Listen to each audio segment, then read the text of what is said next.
আপনারা কি জানেন ভগবান শ্রীকৃষ্ণ তার ভক্তদের কাছে কি প্রতিজ্ঞা করেছেন? হ্যাঁ, ভগবান শ্রীকৃষ্ণও প্রতিজ্ঞাবদ্ধ তার ভক্তদের কাছে।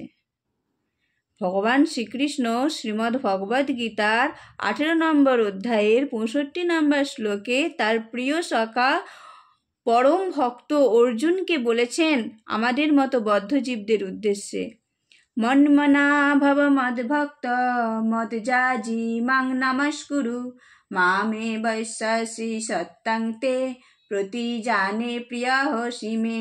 অনুবাদ: তুমি সর্বদা আমার স্মরণ করো, আমার ভক্ত হও, আমার পূজা করো এবং আমাকে নমস্কার করো, তাহলে তুমি আমাকে অবশ্যই প্রাপ্ত হবে।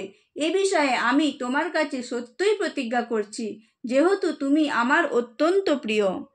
সুতরাং ভগবান শ্রীকৃষ্ণ বলেছেন, যদি আমরা ভগবানকে স্মরণ করতে পারি, ভগবানের ভক্ত হতে পারি, ভগবানের পূজা করতে পারি, কিছু না পারলে ভগবানকে যদি স্মরণ করি, ভগবানকে যদি মনে মনে চিন্তা করি, ভগবানকে যদি সারাদিনে একটা প্রণাম করি, ভগবানের আমরা খুব প্রিয় হয়ে যাব এবং আমরাও ভগবানকে অবশ্যই প্রাপ্ত হতে পারবো। হরে কৃষ্ণা।